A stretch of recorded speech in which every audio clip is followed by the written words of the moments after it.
Hello, I'm Alex Mansfield, the host of Manny Talks Shooting, and welcome to another episode. This is the shooting podcast where I talk to individuals all across the shooting industry. We'll talk competition, self-defense, concealed carry. If you like this content, check out our YouTube channel, Manny Talks Shooting. And without further ado, let's get to this episode. Manny Talks Shooting is proudly presented to you by D2 Custom Guns. Did you know that Phil the Groundhog isn't the only thing Puxatawny, Pennsylvania is famous for? That's right, D2 Custom Guns, the home of Dan Heizenreiter and one of the best, fabulous 2011 builders in the country. So make sure you guys go check him out, D2 Custom, anywhere you can see him on the social media, Facebook, Instagram, go check him out. If you see myself, Patches Reader, anyone with the D2 Custom Guns, make sure you go check him out, and you will thank me later. Now, let's get on to the show. Welcome, everybody. Welcome back to another installment of Manny Talks Shooting, the shooting podcast on the internet for you to enjoy with me talking into this microphone, hoping you have a great day listening to this on your Monday morning. Guess what? It's another solo episode because I've been slacking. I've got a bunch on my plate right now, and I'm just trying to weed through it all, so stick with me. Hopefully, we're not going to do many more single shows. Maybe the missus will sit on an episode with me and do a podcast. It'd be really fun to do one with her or whatnot. Lots of things going on in everything that I'm doing, so I will kind of give you a quick rundown. We'll keep it a short, sweet, simple show, all for you to enjoy. But without further ado, as always, this show is proudly presented to you by D2 Custom Guns.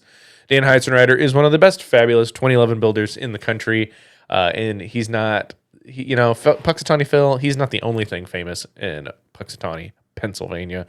It's okay. You just probably listened to that in my great intro video about the sponsor of the show. Dan's a great friend of mine. He is the presenting sponsor of the Buckeye Blast. So guess what? I think on Thursday, it's either Thursday, I think. Let me look at my calendar. Talk amongst yourself, I guess, right? Calendar, boom. So it either probably needs to be this 17th. I think on 2 Alpha News, we need to bring the match director, Bradley Crumey, on to talk about the Buckeye Blast in all of its entirety. Maybe the match book will be done. I don't know. But talk about the great match and what we're going to be doing at the match. So a lot of cool things coming for you guys. On the 15th, guess what we're doing? The D2 Custom raffle is for the limited optics guns going to happen. So that'll be exciting too. So we'll remind you guys. Hopefully we'll do one on Thursday. But anywho, 2 Alpha News, 7 p.m. Eastern Standard Time. You're going to love it. But anyway, back to this episode. So today, it's been a whirlwind of a weekend for me. So Friday, got out of work, did everything. Saturday, back in the saddle again. Got back in the saddle as a match director, right? So I've been a co-match director or somebody assisting at matches since I kind of left Brooklyn Sportsman's Club a couple years ago. Kind of been traveling around shooting the local matches here, Oak Hill Gun Club. You've seen me shoot some other matches too. Hillsdale, I'll go shoot. But as you guys been knowing, I started a club at Spectacle Lake Outdoors Club. We had our first match. I'll call it a match, I would really call it as an intro to USPSA for some of our members. So we had wasn't a match. It was more like a training. It was like a practice day, really. Teaching them how a match would work and how to work as a squad and get through the stages and still learn in a safe environment with not being mentally overloaded. So everybody was new. There was experienced shooters, myself, my assistant match director, Adam Buchholz, our assistant match director / stage designer, Harrison Marcotte, and my buddy Chris Vasilian, match director of Oak Hill Gun Club, a good friend of mine. We were all out there teaching 6 brand new shooters about USPSA. Never shot really a competition before or anything like that. So it was really cool to see, give back to the sport and build the sport. And I've already got them hook, line, and sinkered into coming to the next one. So that's even more exciting. So plenty of things to come more on that. But yesterday was set up. Myself, Harrison, one of the new guys, Kevin, he came out and he shot the match with us. He a great sport. He came and set up on Saturday, came back and shot. And he drove about 2 hours to be there each way. So I'm like, heck yeah, Kevin, thank you for coming and setting up. So had a great match. Had a great match there. Didn't have any issues. Everyone got through the match safely and had fun. We did 4 stages in 2 bays. So what we ended up doing was we had a field course, a 32-round field course on one side of one bay, did a classifier-esque stage on the other. Then we had one more stage setting up another bay, but we ran it twice. We started anywhere on one stage, and then we had feet on marks for the second stage in that, just to change it up a little bit so people didn't run it exactly the same way. You could have, if you really wanted to, if you decided to rump off the draw, off the start position, run back to the back corner where everybody started on the first stage. So, yeah, there was that. So it was a really good day. I didn't shoot the best, but nor did I get two. I didn't do two walkthroughs on the last bay. I got no walkthroughs. I was like, well, I was doing something as a match director. I left, like, they started on the stage. They gave the brief. I kind of understood what was going on that stage, but I didn't really have a plan. So I'm doing a make ready. I'm doing the longest GM make ready as possible because I'm like, I still mess it up because I didn't really walk the stage. Always try to walk the stage, guys. Give yourself that time. But I tried not to slow down everything, so I shot anyway. And it was more just to make sure these guys had fun and learned in a good experience, not about my shooting ability. And I am trying new things. I am not just trying to compete to win the local match. I'm trying to advance my skills, shoot harder targets on the move, use that open gun experience, use that major power factor and maybe claim those Charlies on a target that somebody shooting minor may have to stop for or take a position for. If I can shoot it on the move at a decent pace and gain some stage speed, save some time there. I'm learning. I'm playing. That's what I'm using the local matches for. It's not about winning yes, I like to win, but it's more on developing new skills as well, right? Using your matches as practice. I think the next match, I don't know, maybe at Oak Hill is my next local match, and then we're going right into Buckeye. So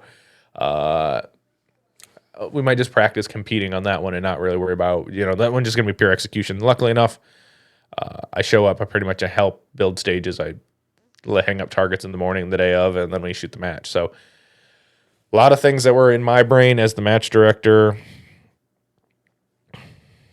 A lot of things happened.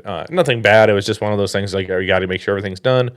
I think the team did really well about getting that done. We were kind of down one person for setup. Adam was busy this weekend for setup. He couldn't come. He had to watch his kid Sterling. So absolutely, family comes first. The match comes second. So,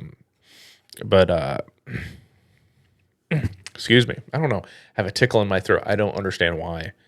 But the match went well. Everyone had fun, and it was a good learning experience for our members. So it sounds like I got them hook, line, and sinker coming to the next one in May, the weekend after the Buckeye Blast, because we're the second Sunday of the month. So I think going forward, I talked to one of my assistants. We're going to pull out props Friday afternoon, Friday evening to make setup easier, because how it works is we've got one big barn that holds all of our USPSA props in. And with that, we have an issue of getting things to and from the bays relatively quickly if we don't have a trailer. Adam has the truck with the hitch with the trailer. So that's kind of the problem too, is not having the trailer there to put things back away.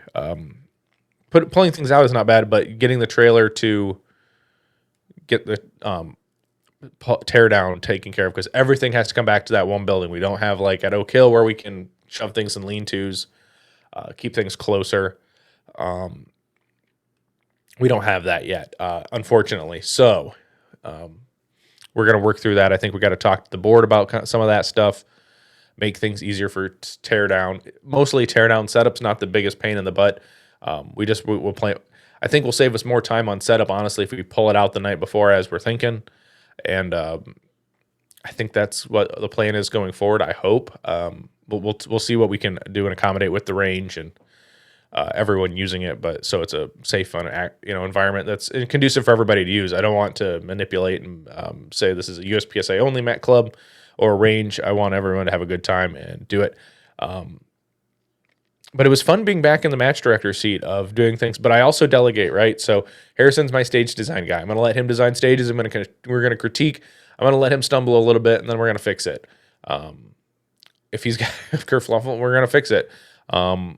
We had one of those this weekend. We missed the range has got these nice little bay markers with distances, which are cool when you're on a static line to know, okay, I'm everyone at the 10-yard line, okay, if you're teaching a class, right? But when it comes to shooting on a stage, you got to worry about these shooters because they're like 2.5, 3 feet tall. Not conducive, and you're worried about shoot throughs on them. And we kind of nicked one a couple times. We learned. But yeah, that's what's going on there. But I talked to the guys in charge there. I'm like, hey, I'm sorry this happened. We kind of missed that one until the end, so apologize on that one. So owned up on that one, but we're gonna fix that too. But no, we had a great match. We're gonna have a 5-stage match the next month, so 4 stages and a classifier. Hopefully, I got to talk to the range director to talk to the guy on the tractor. We got really good range improvements coming. I was actually cool. I talked to some of the members after the match. A couple of the members who were there shooting on one of the other bays that we had left open for them, and they were like, "Man, we forgot that this was happening," because they would have came out and shot. And that's the thing. I'm glad to hear and see that people are like, "Oh, I want to go shoot this match. It's at my club. I'll go shoot it." So I was really happy about that too. So I see good things coming with the matches there at Spectacle Lake Outdoors Club. So please, if you're in the area and you want to sign up, you've got our next match is 511. You got to wear 511 to the 511 match because that's how it's going to work. No, I'm just kidding. You don't have to. But we got a lot of people signed up. So we've got 22 slots, I believe, left in the match. Yes, the answer was 22 slots, which is really good to see for our first public open USPSA Level 1 match. I'm really happy about that. So with that,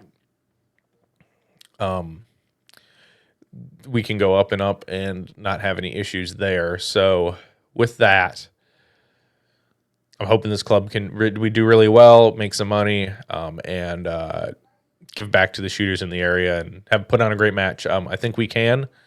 We'll just have to do it within our range construction limitations on what we can and can't do, and see what the club can work with us to do and get done. Yeah, so I think that's all I have for you guys. It's a little bit short of an episode. I got to get it out. It's 8:45 as I'm recording this. It's been a long day. I've been on the range since I got up at 6. I've been on the range since 7 a.m.